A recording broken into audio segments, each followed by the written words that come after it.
basically dun sa account natin sa Facebook, nung ating YouTube and even TikTok. Well, this is my account and I don't know why pero meron siyang AI style something. Anyway, the main purpose while I'm filming this, maghanap ako ng backdrop actually kung saan ako pwedeng magsalita lang.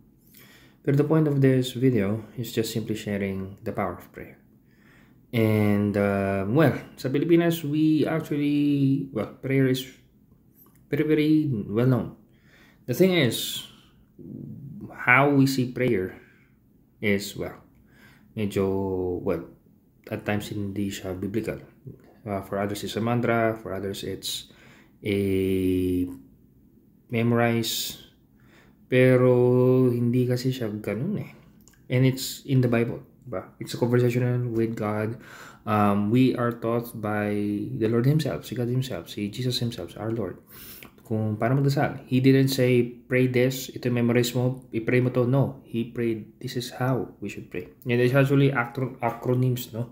Acts, di ba? Adoration, acknowledge, confession, thanksgiving, and so on and so forth.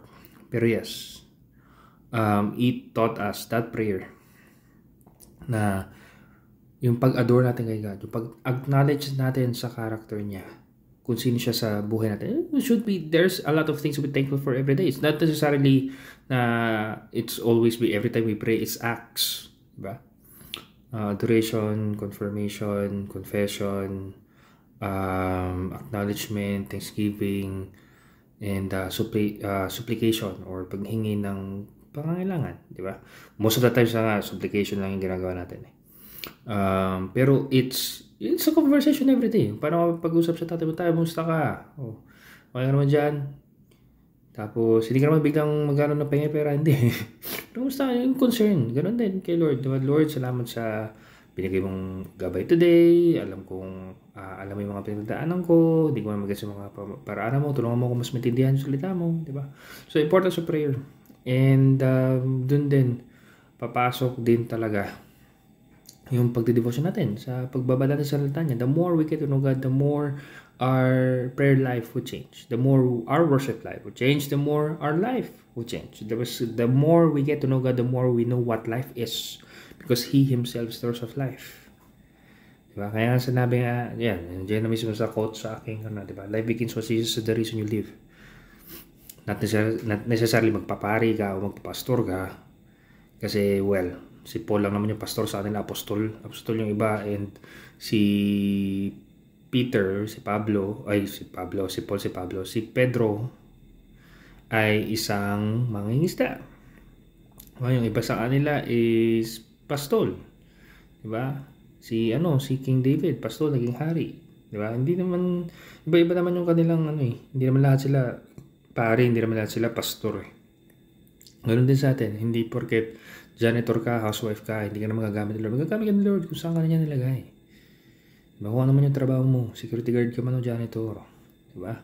Tricycle driver ka man, jeepney driver ka man, vendor ka man. Diba? Kahit ano pa yung mo, may trabaho ka man o wala, may ngipin o wala, kalbo o may buhok, bata, babae, lalaki. Diba? Gagamit tayo ng Lord lahat. Nandun yung part, magpapagamit ka ba? Kikinig ka ba? Papasakop ka ba? We all say na ang mga Pilipino maka-Diyos. Pero ang pagiging maka-Diyos is not just simply simba lang, know the Bible. It's living out what's the Word of God. It's a relationship. It's not religion lang na okay, punta lang. Parang ang tawag na dyan? Parang hindi apprentice yung tamang acquaintance. Hindi siya acquaintance lang. Okay, pumunta lang, alas ka na, tapos okay na. No, it's living it out every day. It's acknowledging God's kingship, lordship over our life, and Him being the Savior. Hindi yung sarili natin, hindi yung good works natin, pero siya lang. There's a lot of verses in that, and I've shared that over sa halos lahat ng video ko. But I'm sharing this because, well, importance of prayer. And lalo na parating na ang last days. Things, sinabi naman ng Lord yan, may mga sakuna mangyayari left and right. Maraming gera, maraming mga kung ano pang mas malalang sakuna.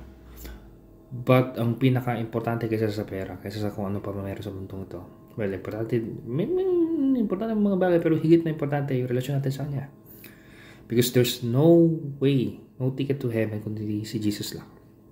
Parang hindi ka makapunta Cinema 1 kung Cinema 2 yung ticket mo eh. Hindi ka makapunta Nabuntura kung yung binayaran mo is kabakan. Diba? And alam na ni Lord yun, hindi natin talaga kayang sundin lahat na sa Biblia. Kaya namatay si Jesus sa cross to make a way for us to be renewed. That's why it's called born again. Diba? It's not a religion, but mabuhay muli sa kanyang spirito. Diba? Kasi nga, on our own, we cannot obey Him. On our own, we are slave of sin. But when He died, when we accept Him as Lord and Savior, doon yung relationship, mabalik tayo sa Kanya. And because of that, we have a choice now to obey Him or not. To magpasakaw sa Kanya, magpabago sa Kanya everyday, hindi man instant yun eh. Or, patuloy sa kalokohan natin. But at the end, we know where sin would lead us. And we know where Christ would lead us. And He knows the sins we will do. Even after we accept Him as Lord and Savior. Alam ni Lord na tatraidor si Judas pero pinili pa rin niya and He warned him. He didn't repent though. He suicide.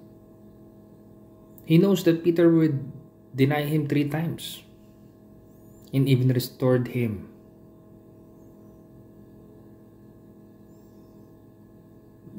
Peter repented. Zacchaeus repented. The eunuch repented. Cornelius repented. They acknowledge kung sino si God. They acknowledge kung ano yung mga pagkakamali nila. And they went to Him asking for help. Accepting Him as Lord and Savior. And nung patuloy sa kanya, yes, may mga tayo magtatapa, babaliktad tayo. Choice pa rin bumalik. Kaya sinabi nga ng Lord sa Revelations, di ba? Maraming mangyayari. Maraming magte-tempt.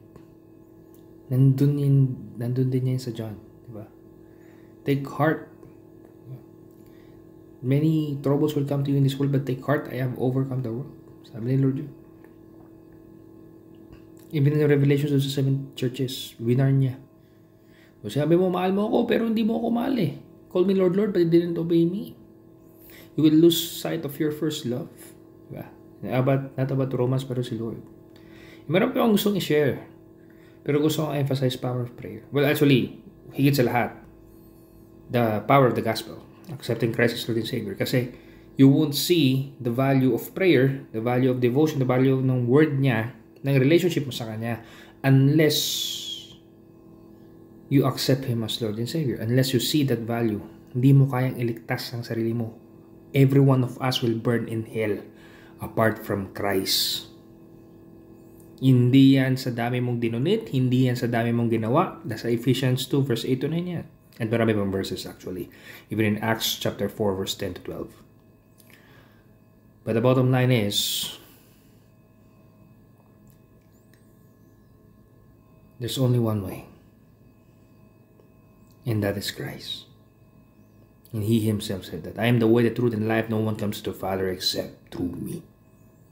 Si Lord na mismo nagsabi.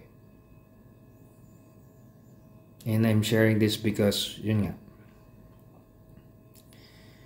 many things are happening lately. And we really need to hear the Word of God, the Gospel, once again. Because ito yung mga oras na kahit ginhawa ka o hindi, the more mong kailangan si Lord, the more napapalapit na ang second coming niya. And even if hindi man tayo abutan, no one knows when, the more we should be ready. You want to know more about Christ, you want to know more about the gospel, comment down below, or yeah, we will pray for you. Okay? And yes, find the church na may tamang doktrina para tulungan ka maglalim palalalo kay Lord. Pero kung sino man nakikinig dito sa video na to, nanonood ng video na ito, inuabot mo sa dulo ng video na ito, well, even those na mga hindi, I pray for them that they would really receive, hear, and accept your gospel. Because you're the only way to heaven, and you're the only way to real life. Apart from you, there's nothing. Salamat po, Lord. Kayo na bahala sa pangalan ni Jesus. And I pray for the person who's hearing this prayer and even those na hindi maabot ito, that they would really encounter you, accept you as Lord and Savior, and really maranasan ang totoong buhay na meron ikaw. Because that is life when you, who is the source of life, is there. Apart from you, that's not life. That's just drifting in life. Salamat po, Lord, sa pangalan ni Jesus.